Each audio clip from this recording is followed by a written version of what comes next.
Everybody. So, wow, things are getting intense again.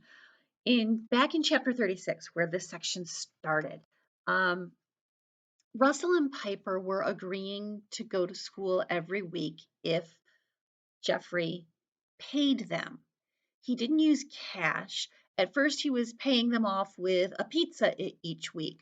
But then after a while, that got old. So then he had to change his tactic and he had to go on with doing these stunts and these dares.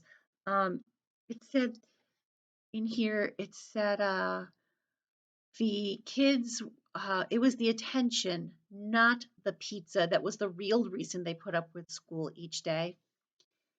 They've never had anyone pay attention to them. Look at how their household is run. Their dad doesn't pay attention to them. He says, do your homework on his way out the door just because that's what parents are supposed to say. He throws food on the table and says, here's food. They don't sit down and have meals together. They don't work on homework together. These kids love the attention that they're getting from Jeffrey, one, and from the other kids, because I am sure their behavior is so ridiculous at school that the other kids just totally ignore them and they don't like that. And so now that they have Jeffrey on their side, they're getting all of this attention and they love it. At one point in here, and I forget where, it said something about, oh, who is the most impressive? The lion doing the tricks or the lion tamer who's teaching him to do the tricks? They've become the lion tamer. It's pretty impressive. All right. So the fact that they feel important, which is what we all want, is a big deal. And they've never, ever had this before.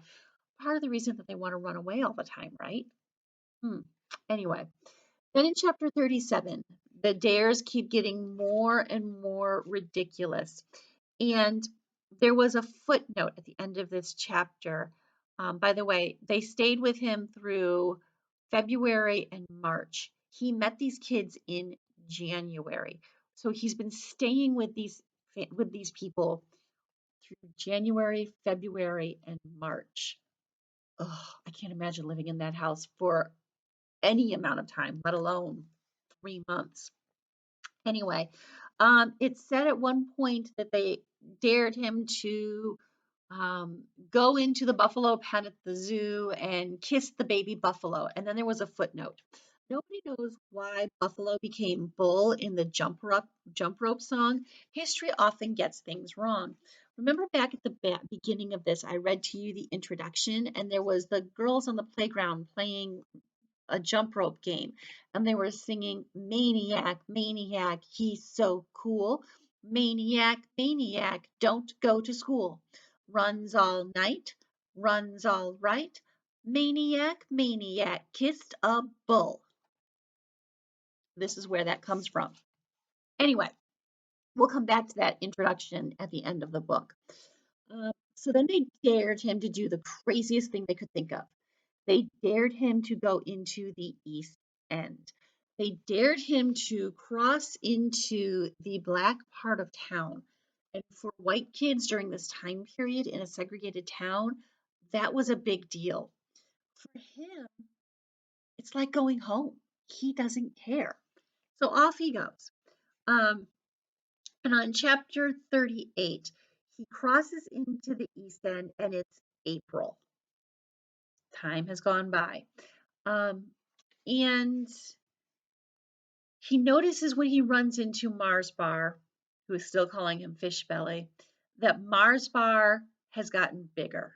He's taller, he's lankier, but then he realizes that they're eye to eye, which means I must have grown too, hmm, both physically and socially in Jeffrey's case.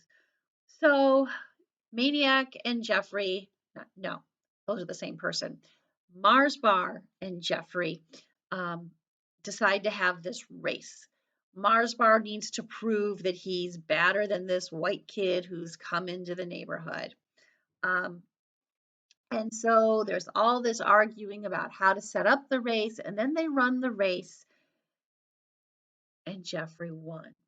He didn't just win, he flipped around at the very end and finished the race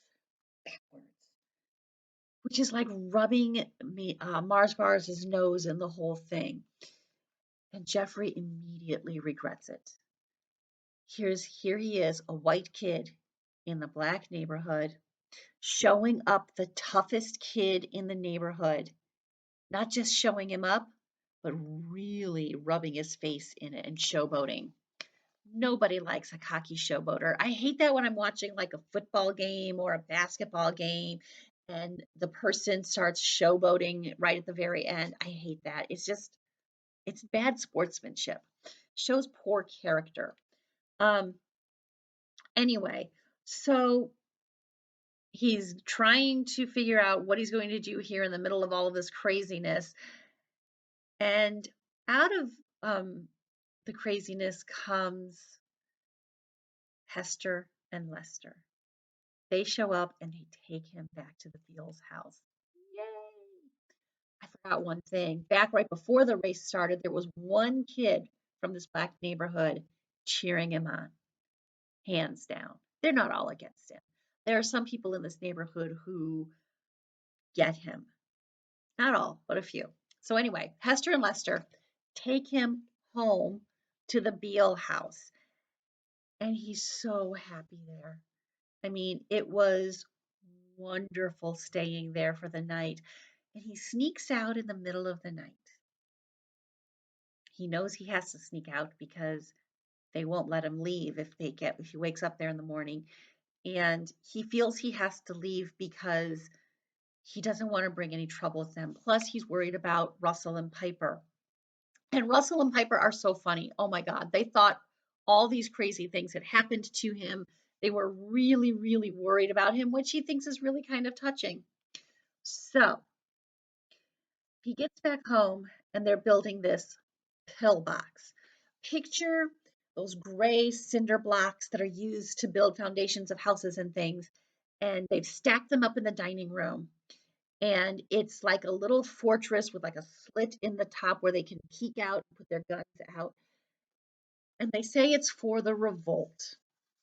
They think that the people from the east end of town, hands down, Hester and Lester, Amanda, these wonderful people are going to come crashing across Hector Street in a revolt and attack, and they want to be ready. And at the end, when he said, um, let's see, hang on, that John had said weeks ago, that all of this had happened weeks ago. Maybe when we do, they will. That had been weeks before, and now the pillbox was underway. No longer an idea in the backyard, but a reality in the dining room. Now there was no room that Maniac could stand in the middle of and feel clean. Now there was something else in that house, and it smelled worse than garbage and turds. It's the racism. He sees it. Remember, he was blind to hatred before when Mars Bar was doing all of this stuff with him. Now he's been blind again to just how racist the McNabs were until now he can't ignore it. It's right there in his face, larger than life, and he hates it. So what's he gonna do? We'll find out next time. I have a song lyric posted after this because I can't help myself. You know me, I love to bring in music and lyrics to help aid our understanding and to kind of make our thinking grow. So there's a really great song after this video. Tune into it, really listen to the lyrics, and then let's have a conversation in the class comment section about how that song relates not only to this book, to our world today and some of the things going on in the world today. Have a great afternoon. I know it was a longer lesson than normal today. We're trying to finish this up before the end of the year. We're almost out of time. We have 10 more chapters to go. So exciting. So I'll see you next time. Stay safe and healthy. Be kind to one another. Bye.